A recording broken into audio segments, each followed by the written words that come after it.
Your dream vacation to Vietnam starts from rupees 39,999 only with GT Holidays. பெண்ணுக்கு நடந்த துயர சம்பவம்.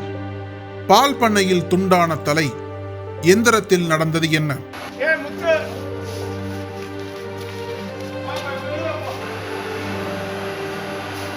காவு வாங்கிய காக்கலூர் சம்பவம்.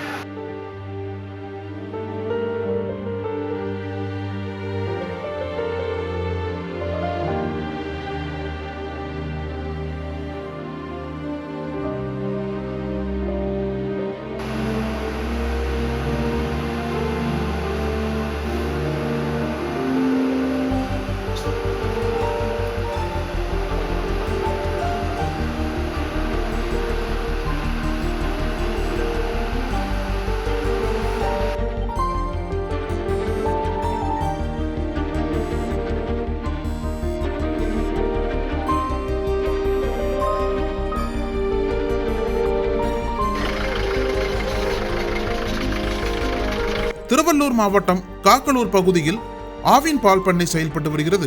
இந்த பண்ணையில் நாள்தோறும் சுமார் 90,000 லிட்டர் பால் பொதுமக்களின் பயன்பாட்டிற்காக திருவள்ளூர், காஞ்சிபுரம் மற்றும் செங்கல்பட்டு மாவட்டங்களின் பல்வேறு பகுதிகளுக்கு அனுப்பி வைக்கப்படுகிறது. இந்த நிலையில் கடந்த 20ஆம் தேதியன்று வழக்கம் போல் முகவர்களுக்கு பால் அனுப்பும் பணி நடைபெற்று வந்தது.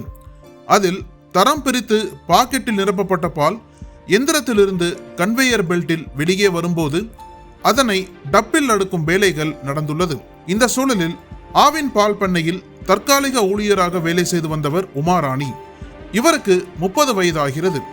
அன்றைய தினம் உமாராணி பால் பாக்கெட்டுகளை டப்பில் அடுக்கி அனுப்பும் பணியில் ஈடுபட்டு கொண்டிருந்தார்.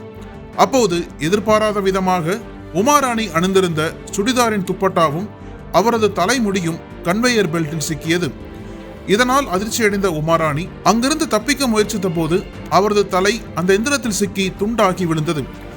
இந்த விபத்தில் சிக்கி துடிதுடித்த உமாராணி சம்பவ இடத்திலேயே இரத்த வெள்ளத்தில் பரிதாபமாக உயிரிழந்தார். நொடியில் அரங்கேறிய இந்த விபத்து அங்கிருந்த சக ஊழியர்களை பதற்றமடைய வைத்தது. பின்னர் இது குறித்து தகவல் அறிந்து வந்த டிஎஸ்பி கந்தன், தாலுகா இன்ஸ்பெக்டர் வெற்றி செல்வன் உள்ளிட்டோர் சம்பவ இடத்திற்கு விரைந்து வந்து ஆய்வு மேற்கொண்டனர். அதன் பிறகு உயிரிழந்த உமாராணியின் உடலை மீட்டு பிரேத பரிசோதனைக்காக திருவள்ளூர் அரசு மருத்துவக் கல்லூரி மருத்துவமனைக்கு அனுப்பி வைத்தனர். தொடர்ந்து இச்சம்பவம் குறித்து வழக்கு பதிவு செய்த போலீசார் இது தொடர்பாக விசாரணை மேற்கொண்டனர். விசாரணையில் உயிரிழந்த உமாராணி சேலம் மாவட்டத்தைச் சேர்ந்தவர் என்பது தெரிய வந்துள்ளது.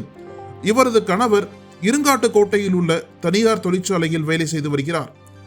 காக்கலூர் பைபாஸ் சாலையில் உள்ள தமிழ்நாடு வீட்டு வசதி வாரிய குடியிருப்பில் வசிக்கும் உமாராணி ஆவில் பால் பண்ணைக்கு கடந்த 6 மாதங்களாக வேலைக்கு வந்ததும் தெரிய வந்தது.